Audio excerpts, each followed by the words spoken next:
नमस्कार मित्रांनो, शिक्षण विभागाची आणखी एक महत्त्वाची अपडेट, महत्त्वाची माहिती आपण या व्हिडिओच्या माध्यमातून जाणून घेणार आहोत.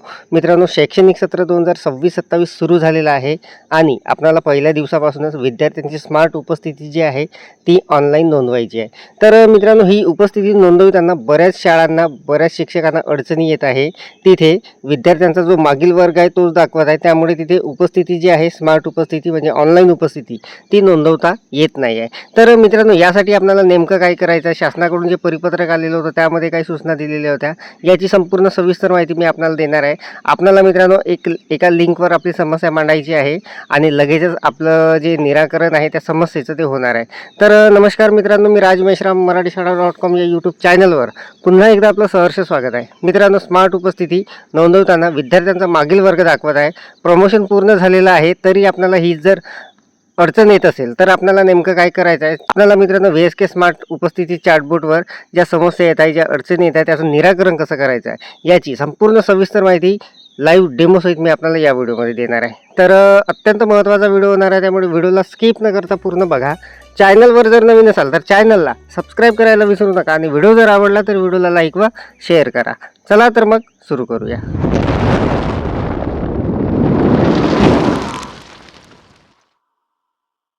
तर मित्रांनो बघा, विद्यार्थ्यांची स्मार्ट उपस्थिती नोंदवण्याबाबत महाराष्ट्र शासनाच्या शालेय शिक्षण विभागाकडून हे जे परिपत्रक आलेलं होतं याची माहिती आपण ऑलरेडी बघितलेली आहे.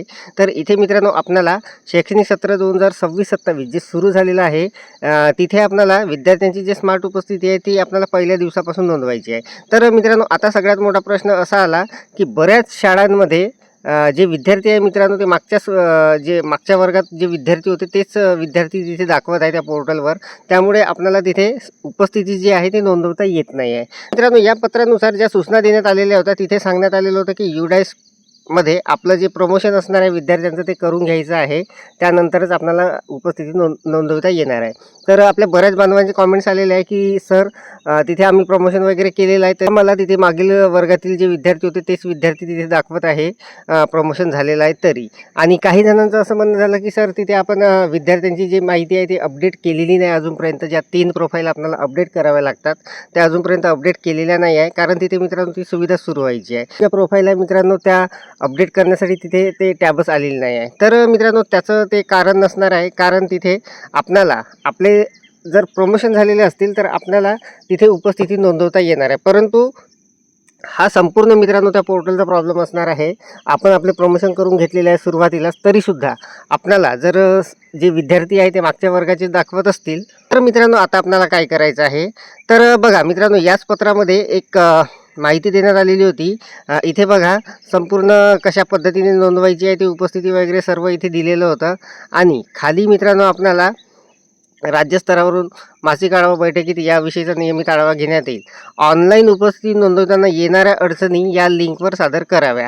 तर मित्रांनो, आता आपल्याला काय करायचं आहे, जर आपले विद्यार्थी मागच्याच वर्गामध्ये दाखवत असतील त्या VSK पोर्टलवर उपस्थिती नोंदविताना, तर आपल्याला काय करायचं आहे, इथे ही जी लिंक दिलेली आहे मित्रांनो, या लिंकवर आपली ही समस्या मांडायची आहे.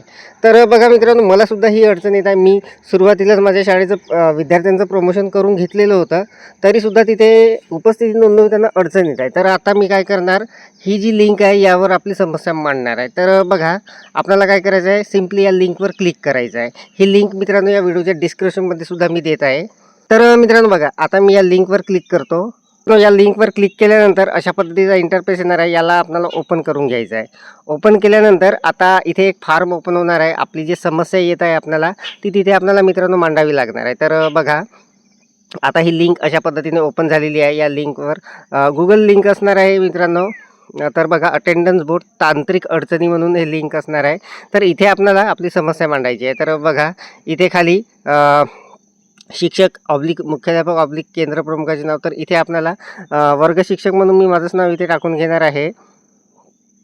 त्यानंतर मोबाईल क्रमांक आपला मित्रांनो तिथे टाकून घ्यायचा आहे. त्यानंतर मित्रांनो आपल्याला आपल्या शाळेचं नाव सुद्धा तिथे टाकून घ्यावं लागणार आहे. तर मी ते सुद्धा इथे टाकून घेणार आहे. त्यानंतर शाळेचा UDICE क्रमांक सुद्धा आपल्याला अगदी अचूक तिथे टाकायचा आहे. तर बघा, मी शाळेचा तिथे UDICE क्रमांक टाकलेला आहे. त्यानंतर तालुका आपल्याला तिथे टाकून घ्यायचा आहे. त्यानंतर जिल्हा मित्रांनो आपल्याला इथे पूर्ण आपल्या महाराष्ट्रातील जे जिल्हे असणार आहे त्याची संपूर्ण यादी आपल्यासमोर येणार आहे. आपल्याला आपला जो जिल्हा असणार आहे तो इथे टिक करून घ्यायचा आहे. तर बघा मी गडचिरोली टिक करून घेतो. त्यानंतर आपल्याला खाली यायचं आहे. आता मित्रांनो बघा इथे आपल्याला अडचणीचे स्वरूप निवडा. इथे काही अडचणी दिलेल्या आहे, त्यामधील आपल्याला नेमकी कोणती अडचण येतात ते आपल्याला इथे टिक करून घ्यायचं आहे. तर बघा मित्रांनो इथे बऱ्याचशा अडचणी आहे. इनव्हॅलिड यूडाईस कोड दाखवत आहे, इनव्हॅलिड शाळा ID वगैरे दाखवत आहे, सर्व विद्यार्थ्याची नावं समाविष्ट नाही, मागील वर्गातील विद्यार्थ्यांची नावे दिसत आहे.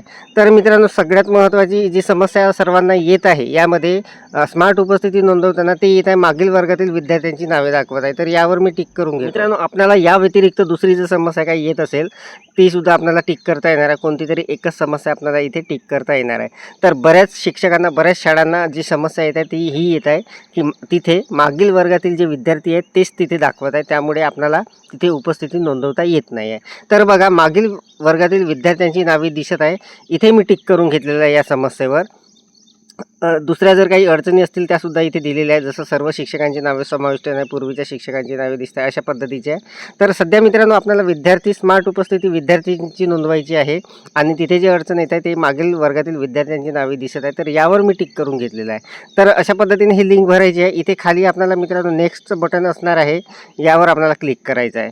यावर क्लिक केल्यानंतर हा फॉर्म समोर जाणार आहे आणि क्लिक सबमिट टू फिनिश म्हणून आहे इथे. तर सरळ आपल्याला आता हे सबमिट करून घ्यायचं आहे. आपला फॉर्म भरून झालेला. तर बघा मी आता सबमिट करतो. सबमिट केल्यानंतर मित्रांनो बघा आपली ही जी समस्या आहे ही आपण मांडलेली आहे ऑनलाईन. तर इथे बघा your response has been recorded म्हणून आलेला आहे, म्हणजे आपली ही लिंक भरून झालेली आहे. तर मित्रांनो आपण जसं एखादी समस्या आली तर आपण तक्रार करतो वरिष्ठांकडे, त्या पद्धतीचं आपल्याला ही ऑनलाईन तक्रार करायची आहे आणि आपली समस्या लवकरच तिथे निराकरण होणार आहे आणि आपणाला तिथे स्मार्ट उपस्थिती भरता येणार आहे. तर मित्रांनो ही संपूर्ण जे समस्या आहे ही तांत्रिक समस्या आहे, तिथे आपली कुठलीही चूक नसणार आहे. भलेही आपल्याला शासनाच्या शिक्षण विभागाकडून जे पत्र आलेलं आहे त्यानुसार आपल्याला पहिल्या दिवशीपासून ऑनलाईन स्मार्ट उपस्थिती भरायची आहे, परंतु ज्या अडचणी येत आहे त्या वरिष्ठ स्तरावरून आहे, तांत्रिक आहे, त्यामुळे आपली कुठलीही चूक तिथे नसणार आहे. त्यामुळे मित्रांनो टेन्शन घ्यायची अजिबात गरज नाही. आपण फक्त आपल्याला जर समस्या येत असेल तर आपल्याला ही जी लिंक आहे या लिंकवर आपली समस्या मांडायची आहे आणि ऑनलाईन सबमिट करायची आहे. तर मित्रांनो अत्यंत महत्त्वाची अपडेट, महत्त्वाची माहिती आपण या व्हिडिओच्या माध्यमातून जाणून घेतली.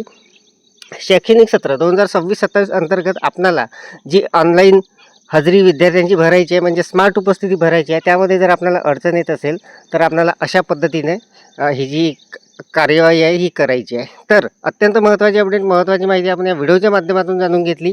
अपेक्षा आहे आपल्याला ही माहिती समजलेली असेल, व्हिडिओ आवडलेला असेल. व्हिडिओ जर आवडलेला असेल तर व्हिडिओला लाईक करा, शेअर करा आणि माझ्या मराठीशाळा.com या यूट्यूब चॅनलवर जर नवीन असाल तर चॅनलला सबस्क्राईब करायला विसरू नका. पुन्हा भेटू असं एका नवीन माहितीसह, नवीन अपडेटसह. तोपर्यंत धन्यवाद.